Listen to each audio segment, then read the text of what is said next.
Right. I think we're all in place here. Thank you, first of all, for being here today to hear us share this incredible case with you. I'll begin with how we were able to achieve these results on this Fresno serial rapist case. Fresno PD first received Sexual Assault Kit Initiative grant funding in 2019, and that's also known as the SAKI grant. With that grant, that federal grant through Bureau of Justice Assistance, we were able to form a cold case sexual assault unit here at Fresno PD, and it's been in existence ever since 2019.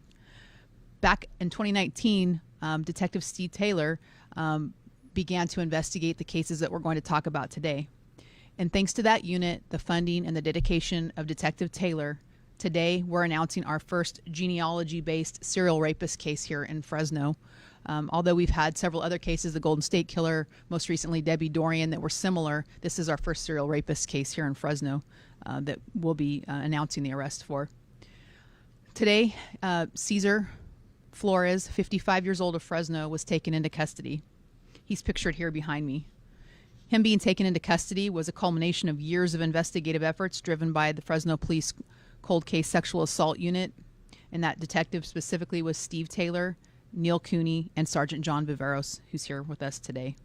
This investigation, again, was initiated in 2019 when Detective Taylor first discovered two of our cold case Fresno PD rape cases had a suspect who shared the same genetic profile and appeared to be the same person. Although we were unable to identify that individual because there was no matching DNA in the system, we continued to investigate and found yet another rape. This one occurred in the county of Fresno and was investigated by the Fresno County Sheriff's Department and had the same genetic profile. A fourth case, as we continued to investigate, was also a match in 2021. Because of our cold case funding, we were able to do additional testing on our sexual assault kits and learned that a 2016 case also matched up with the same genetic profile. So with the previous four, that was for a total of 5 matching cases.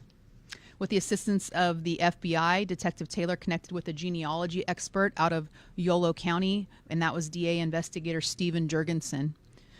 He was able to help identify a distant relative match to the suspect in this case, or that genetic profile that we identified in another state. Further information led them to a female in Fresno with a close familial relationship to the suspect whose DNA profile that we had obtained. Additional investigation revealed that Flores matched the description of the suspect provided by several of the victims in our Fresno rape cases.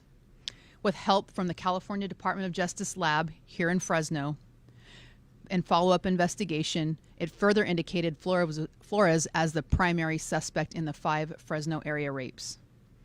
Flores was located living here in Fresno by our cold case detectives, but today, with the help of the Fresno County Sheriff's Department and the U.S. Marshal's Office, Flores was taken into custody, and he's in custody as we speak. He'll later be booked on multiple charges related to sexual assault and kidnapping. Assistant District Attorney Steve Wright will provide more details on charges and exposure just briefly here in a few minutes, but I wanted to share this with you. This case is not just about today's arrest, it's about achieving the justice for the 5 Fresno women that we know about who Flores encountered in public and later forcibly raped. This investigation truly demonstrated the dedication of Fresno Police Detective Stephen Taylor to the mission of solving cold case sexual assaults in Fresno. He encountered numerous dead ends over the 5+ year span of this investigation and many roadblocks. But like many of our dedicated detectives, he never gave up and kept investigating. Because of his work, his investigative work in collaboration with assisting agencies, Flores will no longer be free on the street to victimize Fresno women. I'd like to thank all of the people who helped us with this case, starting with those present here in the room, which is our cold case Sergeant Detective John Viveros, who's here, Fresno County Sheriff's Department, Fresno County District Attorney's Office, Fresno County Probation Department, the FBI, California Department of Justice, the Fresno Lab, United States Marshal's Office, and then not present with us, but also we would like to show our gratitude to the Yolo County District Attorney's Office, especially the investigator Stephen Jurgensen with his expertise in genealogy. Also, the United States Postal Service, the San Francisco office was of assistance to us in this case. Thanks to evolving technology, we're able to help bring resolution to these victims of sexual assault cases we previously believed to be unsolvable. With that said, we have reason to believe there are more women in our community who were victimized by Flores, and we're hopeful by sharing his image and sending the message he's off the streets, any additional victims will be encouraged to come forward and feel safe enough to do so. Anyone with information on these crimes or additional information is asked to contact our 2 detectives, either Detective Taylor at 559-621-2490 or Detective Wrestler at 559-621-2437. And anyone wishing to provide information on these cases but remain anonymous is asked to call Crime Stoppers at 498-STOP.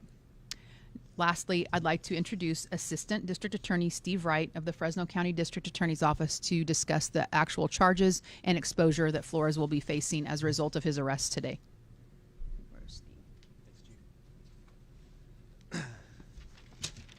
Good afternoon, and thank you all for being here. I would like to echo Chief Casto's thanks to all of the agencies, the men and women that worked on this case tirelessly with their tenacity to get these cases to a point where we can now start to bring justice for those victims of Mr. Flores. Now, based upon the investigation up to this point, a criminal complaint has been filed in Fresno County Superior Court alleging a total of 14 felony crimes against Mr. Flores. Those 14 sexual assaults were committed against 5 different victims and spanned from 2016 to 2021. Now, Mr. Flores is currently charged with 5 counts of rape, 4 counts of forcible sodomy, 3 counts of forcible oral copulation, and 2 counts of kidnapping. Also are alleged as to some of the crimes are enhancements for the use of a knife during a sexual assault. Now, if those charges and allegations are proved in court, and that case is going to be handled by Senior Deputy District Attorney Adam Christofferson, if Mr. Flores is found guilty of all of those charges and allegations, he's facing a possible term of 264 years to life in state prison. Now, as Chief Casto stated earlier, Mr. Flores was arrested this morning. We're anticipating him being booked into the Fresno County Jail shortly, and the bail for Mr. Flores has been set at $1,700,000. We anticipate, depending on what time he is booked in the jail today, he will be arraigned in the Superior Court either tomorrow morning or Wednesday morning before the 4th of July holiday. And now I'd like to turn it over to Chief Probation Officer Kirk Haynes. Thank you. Thank you, Steve. Good afternoon, everyone. I am Kirk Haynes. I'm the Chief Probation Officer for Fresno County.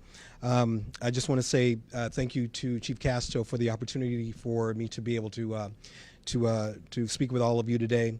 The Fresno County Probation Department, we stand in partnership with Fresno Police Chief Mindy Casto and the dedicated members of the Fresno Police Department's Sexual Assault Cold Case Unit. I'm proud of the work of our long-standing partnership that has garnered over the years. Today's breakthrough is the result of persistent and painstaking work by the Fresno Police Department's Sexual Assault Cold Case Unit, a team whose unrelenting commitment to justice has brought us to this turning point. While today's announcement may bring a sense of resolution, we recognize that for many of our survivors of such crimes, this moment may also open old wounds and stir difficult emotions. That is why I'm here, not only to support the investigation, but to speak to the services our department also provides to victims and to survivors at every stage of the criminal justice system. At the Fresno County Probation Department's Crime Victims Assistance Center, our victim advocate, who is attached to this team, supports the efforts of the unit, and we play an essential role in ensuring that survivors are seen, heard, and supported. These specially trained professionals guide victims through the complexities of the criminal justice system. They explain each phase of the investigation, from investigation to arrest, through court proceedings, and also onto supervision that follows, to ensure that victims know what to expect and that they are not alone. Equally important, our advocates honor each survivor's right to make informed choices about the support that they receive. Whether someone chooses to pursue our services immediately or not, we respect that decision. We offer individualized referrals, safety planning, and also emotional support, always centered on the needs and the values of the individual. To the survivors who may be listening today, we recognize your strength, and we're here to help for you to reclaim your voice. Thank you so much. I'm going to turn it back over to Chief Casto. Thank you, Chief. All right, anybody with questions? You said there were more possible cases. Do you believe there's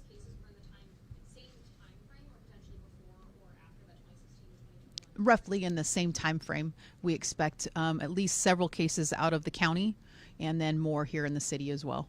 Do you know how he came into contact with these victims? Was he known to them? No, he was not known to them. Can you elaborate how he came into contact? In public, yeah, he approached them. Does he have a criminal history background? You know, he does not have any criminal convictions. No convictions, but had he ever been, had he come into contact with Fresno County deputies or police? I believe it was for traffic-related offenses only. You mentioned thanking the USPS. What was their service? Was that collecting, mailing the DNA? What was their involvement? That one I'm going to have to ask our Sergeant Viveros. This, but we're not going to go forward with any additional information on that portion. Yeah, thank you for respecting that. It's very delicate still, so I don't want to overstep on some of the things that could compromise the investigation. So thank you. Where was he arrested at? His residence in Fresno County. It's Western Fresno County, as a matter of fact.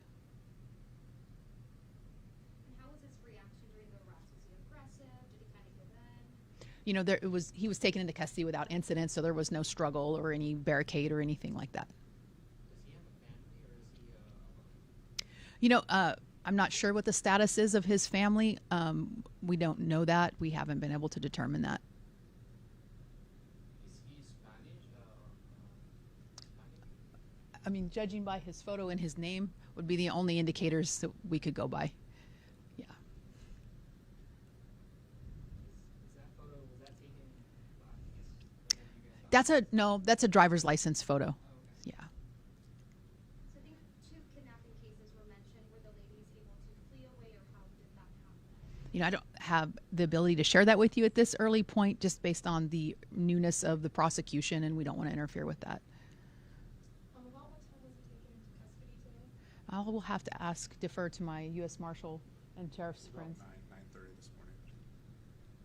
Can you speak to the importance of partnerships like this to apprehend suspects? Absolutely. Thank you for asking that, because there is no ego involved. It doesn't matter what patch you're wearing, whether it's the Fresno Police, the Sheriff's Department, the U.S. Marshals, FBI, probation, doesn't matter. We all collectively work together, and that's for the benefit of the community, to make sure that we put people like this behind bars and away from innocent people walking the streets of Fresno.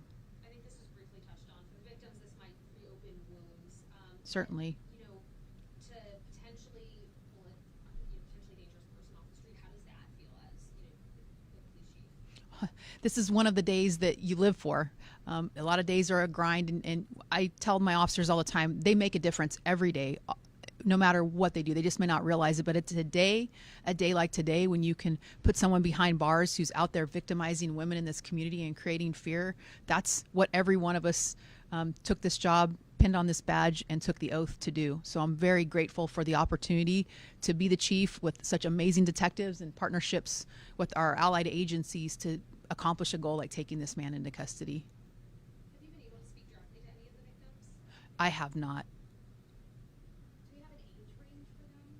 You know, they were all adults, but I don't have the age range. How does it feel to catch a cold case? This doesn't normally happen, and especially this far along. How does it feel, and what one small thing could you contribute to this being stumbled upon? Well, it wasn't really stumbled upon. They worked really hard over the past 5 or 6 years. But this brings me hope.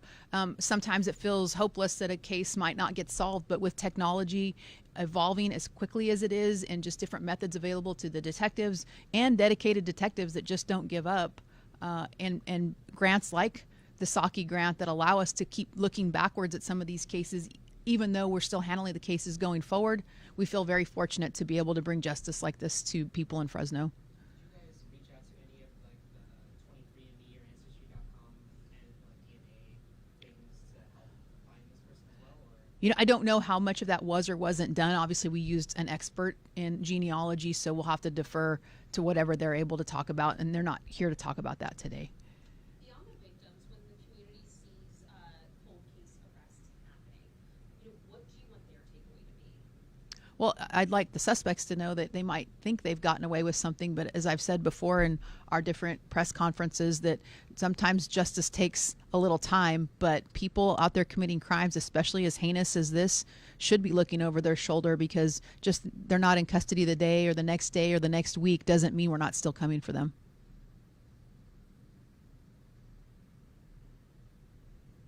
How important is patience with the whole case department? Just how long do you guys expect something to take when they take the reins on it? You know, it's a little, it would be frustrating. They do have to have a lot of patience because there isn't that immediate gratification. Most of our detective units that aren't cold case, follow up on leads, and sometimes it takes longer, especially on like a homicide case. But many of our detectives get some immediate form of gratification, and they don't. So it takes a special kind of person to persevere every day, not give up, and to continue that search for justice. You mentioned there were potential cases in Fresno County, potentially more in the city. Was there a particular area within the city or county that people were targeted? Yeah, it was mostly southwest and central Fresno, and then also in the county adjoining the city on the border outskirts. Were they aware if they were drugs, or were they just assaulted? And was there any drug that were in front of that? Yeah, no, I've seen no indication of that, but I don't have the specific answer, but that was certainly not anything that was a theme or an overarching part of this investigation whatsoever. With those 5 women, can you repeat the time frame again? Yeah, it was through 2016 through 2021. It was just a little confusing because we discovered the 2016 case much later than some of the more recent cases, based on just retesting. Like, for instance, the Fresno Police Department, we have no backlog of untested sexual assault kits, but we do retest them sometimes when there's not an initially, the initial testing doesn't come up with a positive match or a result. We can go back and with the funds that we received through the grant, we can do additional testing, and that's how we were able to discover the DNA from the 2016 case. So could it be possible there would be more cases in your guys' backlog? Not backlog, but like stored DNA? Yeah, we're up to date, so it just would be the time for a result to surface. So You may have touched on this. Did he reside in Southwest Fresno? it was out in the county, the western part of Fresno County. All right. You guys have asked great questions. I hope I've been able to shed some light and tell the whole story here, but we're very grateful for the opportunity to announce this arrest and make Fresno just a little bit safer for people, and to know that our department and our allied agencies are very dedicated to the safety of women in this city. So thank you all.